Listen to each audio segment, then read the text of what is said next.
नमस्कार दोस्तों, किरण की रसोई से मैं आप सभी का स्वागत है। आप देख पा रहे होंगे आज मैं तिल की बर्फी बनाऊंगी। तिल चौथ के लिए राजस्थान में काफी तरीके से तिल को बनाया जाता है, तो आज ये तरीका हम सीखेंगे। बहुत ही झटपट से, टेस्टी और हेल्दी तरीके से हम बनाएंगे। तो आइए झटपट से ये तिल की बर्फी बनाना सीखें। एक कढ़ाई में हम 250 ग्राम तिल लेंगे और कप से नापेंगे तो 2 कप तिल है। इसको हम मीडियम टू लो फ्लेम पे लगातार चलाते हुए अच्छे से सेकेंगे। इसमें से चटकने की आवाज आएगी और हल्की सी खुशबू आएगी, इतना हम इसको सेकेंगे। और चट चट करने के साथ ही उछलने लगेगी, इतना हमें इसको सेकना है। तिल का सेवन सर्दी में हमें किसी न किसी रूप में करना ही चाहिए। इसमें भरपूर मात्रा में कैल्शियम होता है। ये हमारे पेट के लिए, हाजमे के लिए भी अच्छी होती है। सर्दी में 1 से 2 चम्मच भी अगर इसका सेवन कर लिया जाए कच्ची, तो भी आपके शरीर को फिट रखेगी। और गुड़ के साथ हम इसको सर्दी में यूज करते हैं, तो गुड़ से भी हमारे शरीर में आयरन की और हीमोग्लोबिन की जो है मात्रा बैलेंस रहती है। तो गुड़ तो हमें खाना ही है, गर्मी हमारे शरीर में बनी रहे इसलिए, और तिल भी खानी है। तो आज हम बिल्कुल अलग तरीके से तिल को बना करके तैयार करेंगे, ताकि हेल्दी होने के साथ ये टेस्टी भी लगे। तो अब इसमें से चटकने की आवाज आने लगी है, तो अब हम गैस बंद कर देंगे और इसको हम फटाफट दूसरी प्लेट में खाली कर देंगे, क्योंकि कढ़ाई अभी हमारी गर्म है और इसी में अगर हम छोड़ेंगे तो हमारे नीचे से तिल जल जाएगी और हल्का सा कड़वापन आ जाएगा। तो इसको हम दूसरी प्लेट में लेकर के बिल्कुल ठंडा कर लेंगे।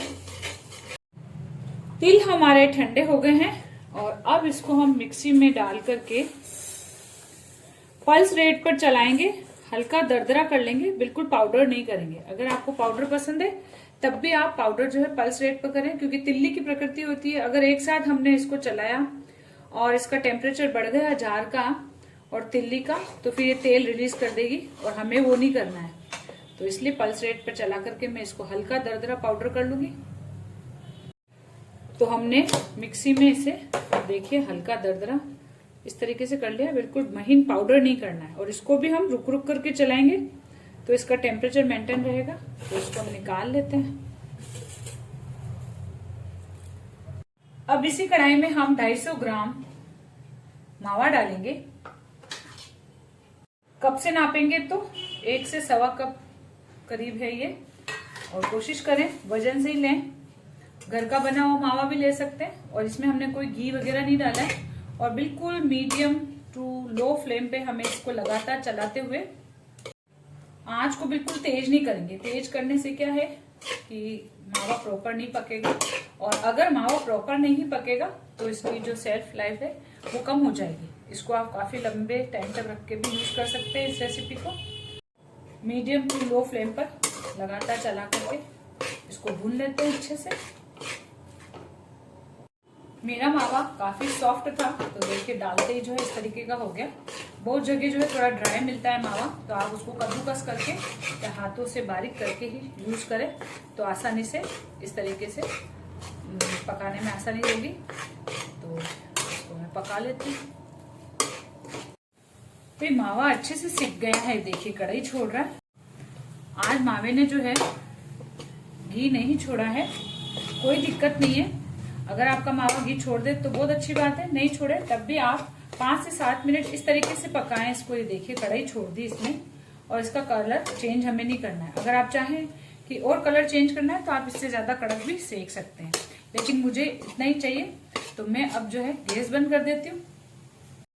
तो गैस मैंने बंद कर दिया है। कढ़ाई बिल्कुल गर्म है, मावा भी बिल्कुल गर्म है, और अभी गैस पर ही रख रहा है। आप चाहे तो नीचे उतार लें, लेकिन मुझे इतना गर्म ही चाहिए कढ़ाई और मावा। तो इतने गर्म में हम 250 ग्राम में इस तरीके से बारीक किया हुआ गुड़ डालेंगे। देशी गुड़ हम यूज करते हैं। देशी गुड़ जो है सर्दियों में बहुत आसानी से अवेलेबल होता है, बहुत अच्छा लगता है और हेल्दी भी होता है ये। और इस गुड़ को हम अच्छे से इसमें मिक्स करेंगे। तो देखिए जितनी कढ़ाई हमारी गर्म है, मावा गर्म है, उसी में ये हमारा मेल्ट होके अच्छे से मिक्स हो जाएगा। लेकिन बस गुड़ को आप बारीक करके, कद्दूकस करके या तोड़ करके डालें। तो मैंने इसको काट लिया था चाकू से। इन दिनों जो है देशी गुड़ काफी सॉफ्ट भी रहता है, तो इजीली कट जाता है, कोई दिक्कत नहीं आती है गुड़ में। अच्छा गुड़ होता है तो बहुत आसानी से कट भी जाता है, कूटो तो कूट भी जाता है, कद्दूकस करो तो कद्दूकस भी हो जाता है। तो देखिए गैस अभी बंद है और जलाना भी नहीं है अब गैस। और जैसे जैसे देखिए मैं चलाती जा रही हूँ तो कढ़ाई और मावे के टेम्परेचर से हमारा गुड़ जो है मेल्ट होता जा रहा है। और अच्छे से हम ये जो दाने दिख रहे हैं गुड़ के, इनको भी अच्छे से रगड़ करके एक साथ कर लेंगे मावे और गुड़ को। तो 2 से 3 मिनट तक हम इसको करेंगे। और अभी क्योंकि तेज गरम में, इतने तेज गरम में हमको तिल भी डालनी नहीं है, तो इसको हम अच्छे से मेल्ट कर रहे हैं। और चलाते चलाते जो है ये नॉर्मल भी हो जाएगा, हल्का गुनगुना, तब हम इसमें तिल मिलाएंगे। और अगर आपका गुड़ मिलने में दिक्कत करे तो 5-10 मिनट आप बिना गैस जलाए इस तरीके से जब गुड़ हो जाए तो आप इसको ढक करके थोड़ी देर रेस्ट पे दे दें। ढक करके देने से क्या होगा, हीट लगेगी और गुड़ हमारा मेल्ट हो जाएगा। लेकिन मेरा गुड़ इतना अच्छा, टेम्परेचर भी बहुत बढ़िया है, तो मुझे इसको ढक करके रेस्ट देने की जरूरत नहीं लग रही है। मैं इसको लगातार चला रही हूँ और ये अच्छे से मेल्ट होता जा रहा है। तो देखिए लगभग हमारा गुड़ जो है मेल्ट हो गया है। थोड़ा बहुत है, इसको मैं चम्मच से चला करके इस तरीके से दबा रही हूँ। और इस टाइम हम इसमें 7-8 इलायची कुटी हुई डालेंगे। ये बिल्कुल ऑप्शनल है, क्योंकि वैसे तो गुड़ का टेस्ट ही इतना अच्छा होता है कि हमें और किसी फ्लेवर की जरूरत ही नहीं है। लेकिन गुड़ के साथ देसी स्टाइल में इलायची भी बहुत अच्छी जाती है और बहुत अच्छा टेस्ट लगता है। तो देखिए गुड़ हमारा अच्छे से मेल्ट हो गया है और हल्का गुनगुना भी हो गया। अब ज्यादा गर्म नहीं रहा हमारा गुड़ और मावा। इस टाइम अब इसमें हम अपनी दरदरी की हुई तिल्ली डाल देंगे और इसको भी अच्छे से इसके साथ मिक्स करेंगे। और किसी भी घी लगी थाली में हम इसे पलटेंगे। मैंने प्लेट में बटर पेपर लगा के रखा है, ताकि अगर आप चाहें पलट करके निकालना तो वो भी निकाल सकते हैं, और नहीं तो फिर जो घर में घी लगी हुई थाली यूज करते हैं उसे यूज करते हुए आप इसको जमा सकते हैं और आप इसके लड्डू भी बना सकते हैं। तो मैं पहले इसको अच्छे से मिक्स कर लेती हूँ।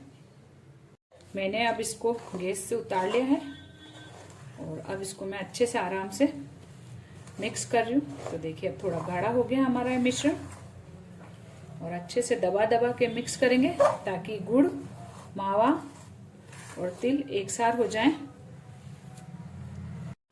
आप चाहें तो इस टाइम इसमें आप ड्राई फ्रूट्स भी डाल सकते हैं, बादाम, काजू, पिस्ता, जो भी डालना चाहें, लेकिन मैं आज इसको प्लेन ऐसे ही बना रही हूँ। तो देखिए अच्छे से मिक्स हो गया हमारा मिश्रण। अब इसे जमाएंगे। जमाने के लिए मैंने ये ट्रे ले ली, इसमें बटर पेपर लगा दिया मैंने, और ये मिश्रण अब इसमें हम डालेंगे। अब इस मिश्रण को हम फैलाएंगे, क्योंकि इसमें कोई चाशनी नहीं है और गुड़ को ही हमें सेट करना है, तो हम इसको अच्छे से दबा दबा के इसको फैलाएंगे।